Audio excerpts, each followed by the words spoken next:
This is a download from BFM 89.9, the business station.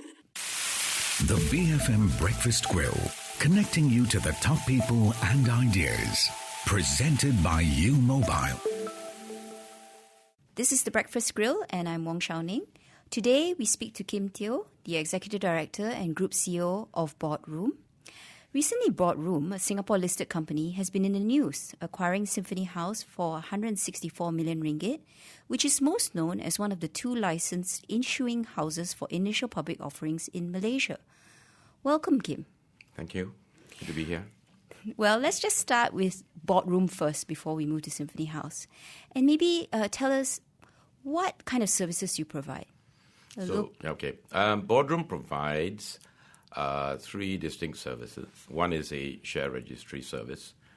This is a service where we cater for shareholders of listed companies. We handle the registrar as well as the meeting services like the annual general meetings and the EGMs as well, extraordinary general meetings. Okay, so you organize it, send out the invitations, everything? Correct. So we organize it. We are also the polling agents. Okay. So nowadays, for example, all the AGMs and EGMs, the resolutions are subject to poll. Yes. So we are the polling agent and we provide the meeting services, coordination and logistics. Over and above that, we are company secretaries. And that is a role that is actually defined in the Companies Act. Yes. And as a company secretary, we do work for listed companies. Okay. So as a company secretary for a listed company, we are also an office bearer within the company. We also provide corporate secretarial services for private companies, where we would incorporate those companies and do the filing and returns, as well as keep the minutes and the minute books and resolutions. The third area of the business is payroll, accounting services, tax services. So similar to the accounting firms, but we don't do audit. Oh, okay. That's left to the accountants. Correct. In a way. Okay. Correct. So we do the bookkeeping, but because we do the bookkeeping, we don't audit our own work. Yes, you shouldn't. Correct. Yeah. So compliance these days are increasingly making sure that we don't have conflicts of interest. Yes, that's very important in the new age of business. Yeah. Yeah. So how do you earn your revenue? Do you charge a fee for the service? Is it based on work done, value done of each segment? We have a multitude of different characteristics of fees. Some fees are retainer. Some fees are pay as you use, for example, meeting services. So if there is a meeting services, then there would be an engagement based on the meeting services. Some of it is, for example, the payroll business is by head count, by number of pay slips that are being generated. We also have an example, an employee share plan business, where we administer employee share plans or option plans. Oh, okay, which is increasingly more common nowadays. Correct. Increasingly more common. And for that, it would be either an administrative fee. There is a portion where we also do and handle transactions for the employees' shares if it's a listed company. For that, it would be a basis point fee, a bit like similar to a brokerage. Okay. Fees. So there are multitude of different characteristics of fees. And I suppose there's quite a fair bit of cross-selling between each division for... Yes. So what we try to do at BoardRoom is that we increase our number of corporate services, and that will allow clients to engage us as a one-stop shop. So that in addition to, for example, registry services, they may use us for meeting services, they may use us for payroll, they could use us for employee plan services, for example. So there'll be a multiple of services that we have under one roof. And we also have a multiple of services across the region as well. Yeah, please tell me, where do you operate from? Because it's not just Singapore, right? Correct. So as of today, we operate in China, we operate in Hong Kong, then in Malaysia, in Penang, KL, Johor, Singapore, and Australia, where we are present in Melbourne, Sydney, and Brisbane. Oh, that's in quite a lot of cities in Australia. Yes. So, but what is your biggest market? Or, of all the countries you mentioned? Okay, so last year, we had a sort of acquisition merger of Symphony. Yes. So today, BoardRoom has about 870 employees. By employees, half the employees are in Malaysia as of today. Okay. So by number of employees, Malaysia is the largest. But in terms of revenue? In terms of revenue, Australia is the largest. And in terms of profit? In terms of profit split between Australia and what we call Asia Pacific. Oh, and within Asia Pacific? Within Asia Pacific, it would be Singapore together with Malaysia, then followed by Hong Kong. And why is Australia the most profitable country? Just trying to understand the nature of your business. In Australia, I think the market in Australia tends to be margins are higher in Australia. Okay. And also, I believe that the reason that the margins are higher is that it tends to be a market that competes more on services as opposed to a market that competes on price. Okay. So is that how you plan to differentiate yourself going forward? Is it going to be all about service at the end of the day? Correct. Because some of the segments like secretarial services, share registry, I can imagine are in some way automated already, right? So where's the service element in your business? So very good question. The services that you mentioned are not new services. They've been around for a while. However, when it comes to the delivery of the services, BoardRoom adopts a lot of technology in terms of delivering our services. So we have for example, we have our own web designers, we have our own portals development, so that it allows investors basically to then go in and look at for example, in Australia, they can see their shareholdings in Australia. Okay.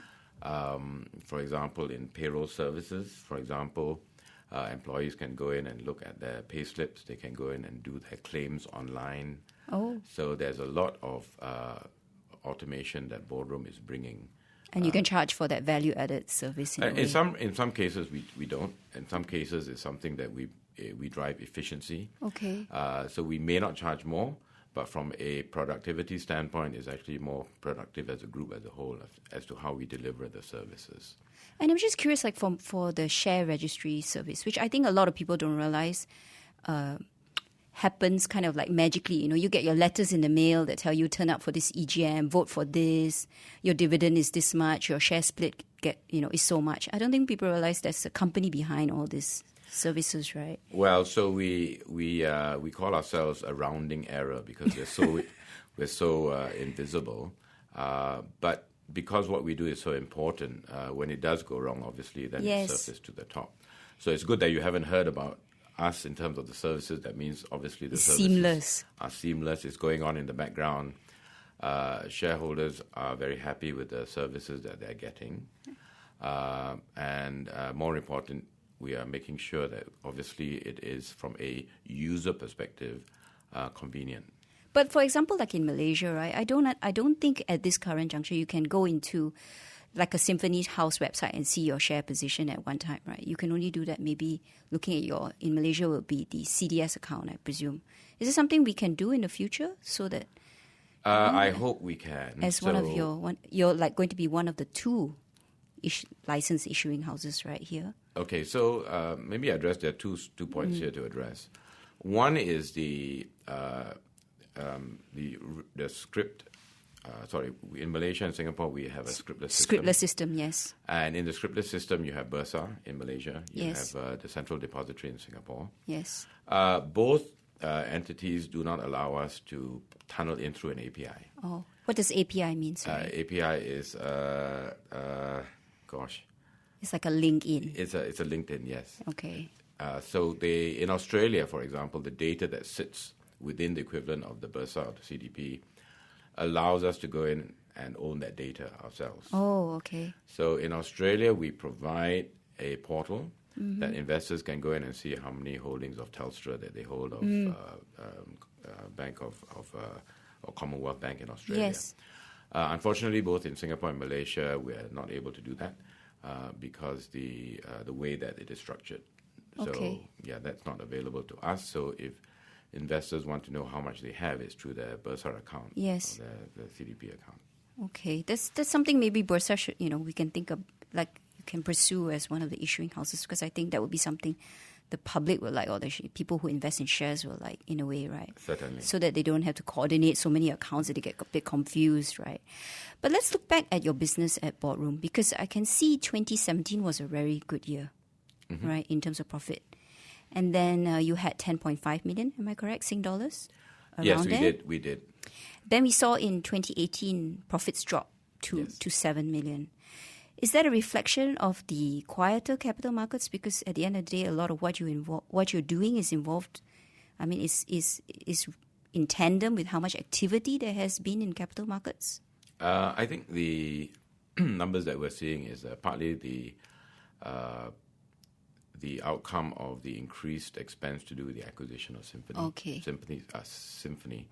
So we took some acquisition costs in the last half of last year.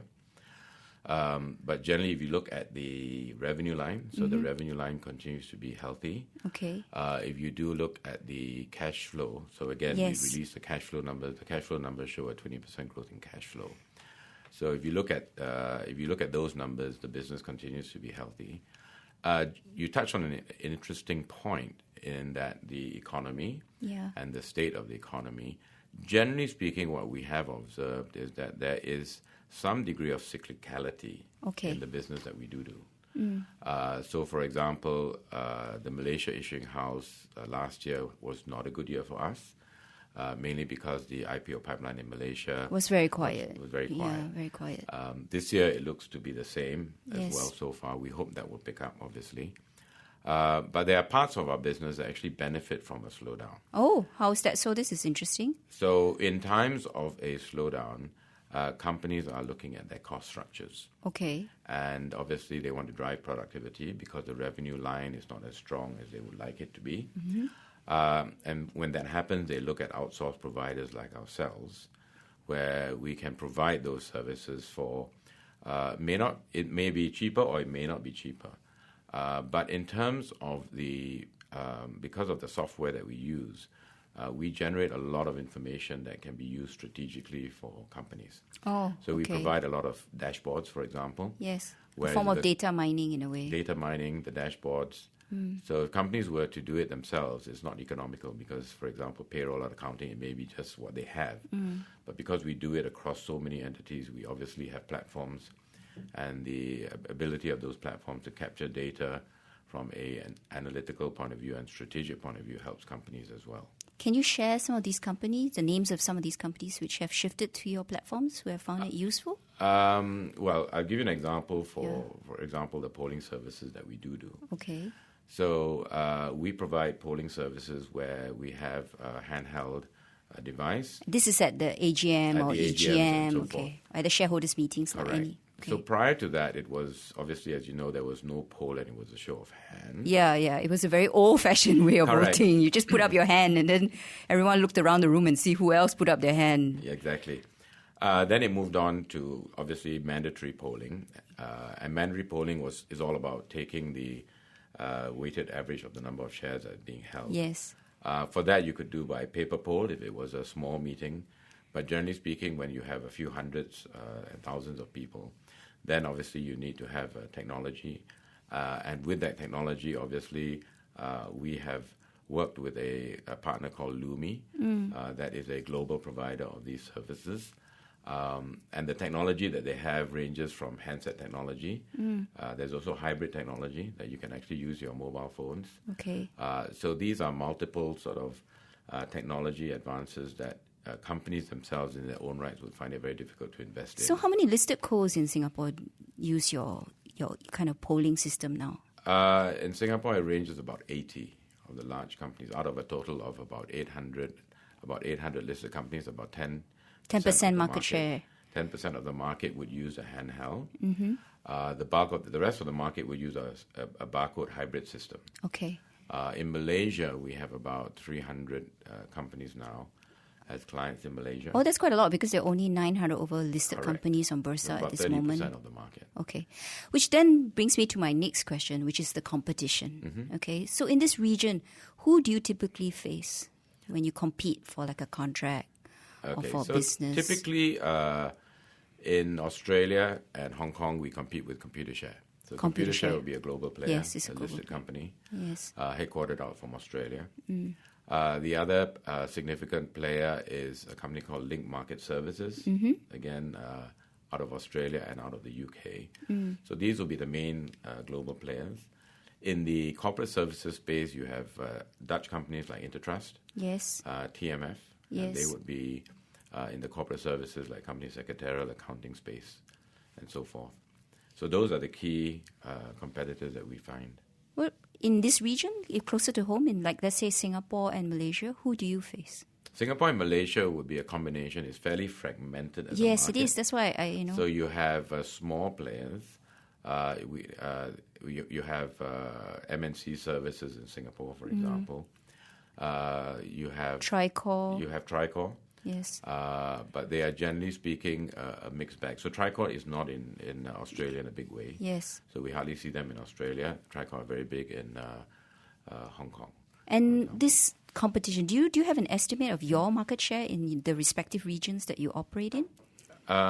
From the listed space, we have better visibility because it's public information. Yes. So in the listed space, generally speaking, we have about 10% of the Hong Kong market by number of IPOs last year. Okay. We have about half the market in Singapore. Okay. Malaysia, about a third. Yes, and like you said Australia, earlier. about 17% of the market. Well, those are quite significant, quite sizable. And do you have like a target for next year, 2019? Which is then my next question. What do you expect for 2019? Do you think it's going to be a challenging year? We are very optimistic about 2019, mainly because in a challenging year for companies, the outsourced providers like ourselves get called upon to look to see how we can improve productivity. So the only area that I hope that we will see a good 2019 is obviously the IPO pipeline in Malaysia. Yes. I think that is an area that we hope will pick up. The IPO pipeline in Hong Kong is still very strong. It was the best performing IPO market last year. Yes, it was with all the Chinese listings. 200 listings in Hong Kong. Yes, lots of tech companies. Exactly, yeah. Well, on the grill today, I'm speaking to Kim Teo, the Executive Director and Group CEO of BoardRoom. Up next, we will be discussing why they're acquiring Symphony House and how they plan to stay relevant in this digital age. This is The Breakfast Grill. Stay tuned, BFM 89.9. You are listening to the BFM Breakfast Grill, brought to you by U Mobile. BFM 89.9, welcome back to The Breakfast Grill. I'm speaking to Kim Teo, the Executive Director and Group Managing Director of BoardRoom. Earlier, we were talking about the services it provides and how it has stayed ahead of the competition. Now, I have to ask about Symphony House because that's why you're in town today, isn't it? Yes, correct. Okay, so how did this acquisition come about? Because Symphony House delisted themselves in 2015, right? And they've kind of been under the radar for quite a while. And then there was an announcement that you were acquiring it for $164 million ringgit. Okay, so a bit of history. So the corporate services that consist of BoardRoom and Symphony House were products of the Enron years ago. Oh my, a lot of our listeners won't even remember Enron, but yes. It happened in 1998. Yes. At that time, a large U.S. corporation went under, and there was some even accounting- caused Anderson to close down. Correct. So because of that, the large accounting firms were obliged to spin off their non-audit businesses that were in conflict. So in Malaysia, Symphony acquired the Ernst & Young business. Yes.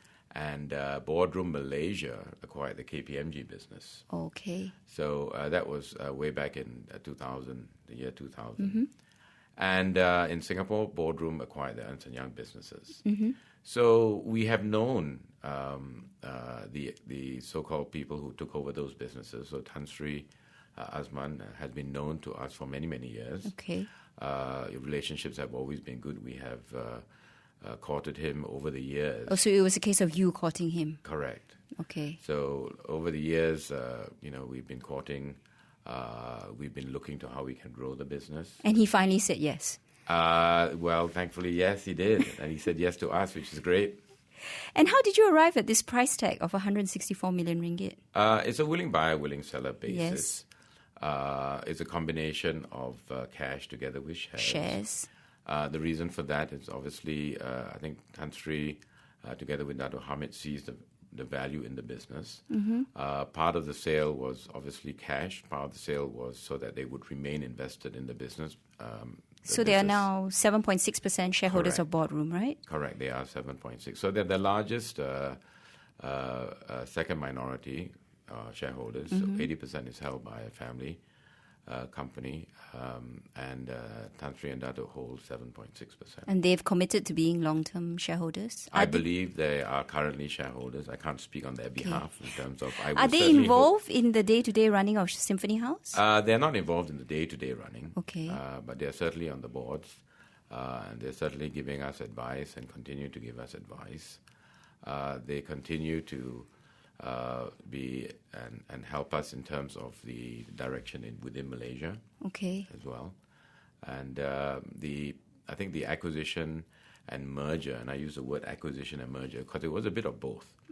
Acquisition from the point of view that we paid cash for shares.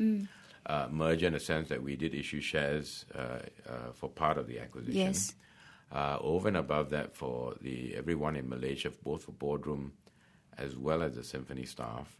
The Symphony name actually belongs to Tan Sri Asman as part of Symphony Asset. And we really only had the use of the name for a limited period of time. Oh, okay. So eventually we would have had to move into a BoardRoom name. Okay. So therefore we decided to do it from day one. All right. So as of today, we have merged the offices. We have new offices in Penang. Yes. Where we have merged the staff. We have new offices in Johor, where we have merged. Because you had BoardRoom businesses in Correct. Malaysia already, right? So now you're integrating the two offices together. Correct. Do you see any issues integrating? Because the corporate culture, I presume, would be a little bit different. Interestingly, the corporate cultures and actually for corporate services are very similar. Okay. Strange as it may seem, there's not a lot of difference in terms of the corporate services, in terms of the company secretaries. They are professional people like accountants. And whether you work for one or the other, more or less, the cultures are very similar, very professional. And what are your synergies? What do you have plans for the new BoardRoom Malaysia? What are you going to roll out? Okay, so I think the incentive for Tan Sri and Dato' Hamid to merge with BoardRoom is the realization that as we become more and more regional, and companies in Malaysia have become more and more regional in their search for growth and expansion, the corporate services companies that provide support not just in the domestic market but also regionally are the ones that have continued to grow and capture a large slice of the business. So especially for those companies that especially are going abroad in China, Singapore, and many of our Singapore companies, for example, have subsidiaries in Malaysia. Yes. Many Malaysian companies have subsidiaries in Singapore. And around the region. So it was a natural fit. So there is truth in size matters. Correct. Definitely in terms of economies of scale. Okay. Yeah. And I had to ask, when you did this acquisition, was there any profit guarantee from Tan Sri Asman? No profit guarantee. And if I'm not wrong, the acquisition works out to something like 5 times price earnings ratio? Oh, a bit more. A bit more. About 12 times. 12 times. Yeah. So how soon, is there a payback period you have in mind for this acquisition? Generally speaking, that we look at the acquisitions that we do make from a footprint standpoint. Okay. From a growth standpoint, we tend to grow the business between 10 to 15% a year. Okay. So this is an inorganic acquisition. And do you expect more to come in the region? Any complementary businesses that you're looking at, or countries? So definitely looking to expand the countries in which we operate. So if, for example, one country that is missing is probably Indonesia as a large company. Yes. So for those areas that we are not present, we work with partners. Okay. So we have partners in Indonesia, Japan, Vietnam, Thailand, and so forth.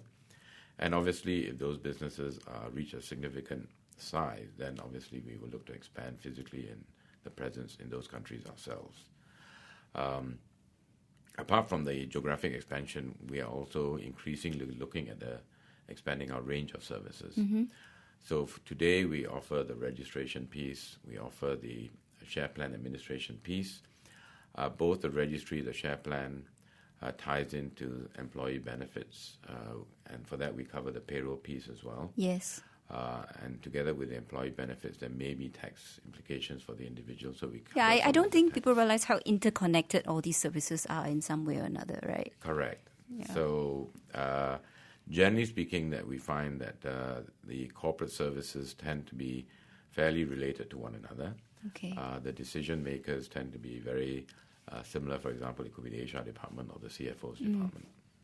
And finally, we have to ask, the services that you provide, I wouldn't say aren't without their challenges in this digital age, right? I mean, do you think that your services one day will be obsolete, will be replaced by like just a computer program and you press enter, because like you say, you make more margins when there's a service element, but eventually, will that service element be even required? Is it just going to be computers churning out all your share registrar, doing your payroll?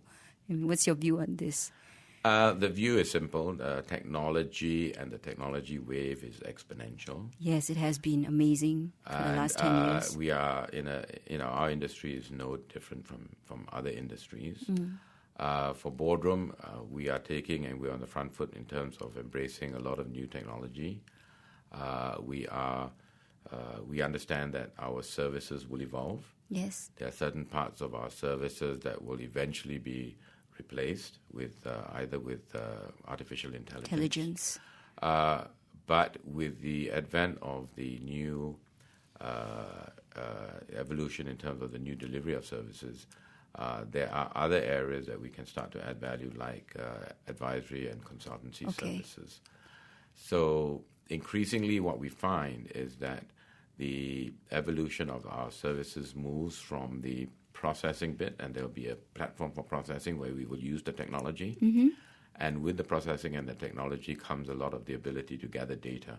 Okay, so and there's always value in data, right? There's always value in data being presented in a format that you understand. Correct. Yes, that's true. Sometimes it's just, you look at it and it doesn't make any sense. And I suppose that's where your value add is. Yes, I think the aggregation of data. The other thing I have to ask is that data protection, right? I mean, recently in Singapore, one of these listed companies, it wasn't a listed company, but I think there was a huge fine, 750,000 to integrated health information systems for lapses in securing patient data. And in your line, you have a lot of data. How do you make sure that this data is not leaked in any way? Well, we have obviously the firewalls, like everyone else. Are those firewalls sufficient? Sufficient, and the answer is, I believe in this day and age, we make it as tight as possible. Okay. But we do notice that even NASA gets hacked. So yes, the reality of is that we, as service providers, do as much as we can in terms of our firewalls, in terms of protection. We're also in a space that we're not that highly profiled as to be targeted. Okay. But in spite of that, obviously, we train our people in private personal data protection. We have trained everybody, including myself, that has gone for PDPA training. Yes. We have up-to-date working relationships with whether it's Amazon, AWS, or other data centers. And obviously, we believe that those data centers have significantly more resources in terms of security than we as any one company. Okay. But having said that, it is obviously a real threat. Yes. BoardRoom, we're spending a significant amount of money in terms of our technology, in terms of the firewalls, and to make sure that we have sufficient backups. All right.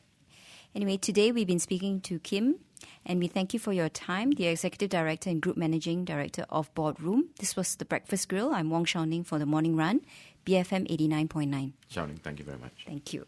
The Breakfast Grill is brought to you by U Mobile.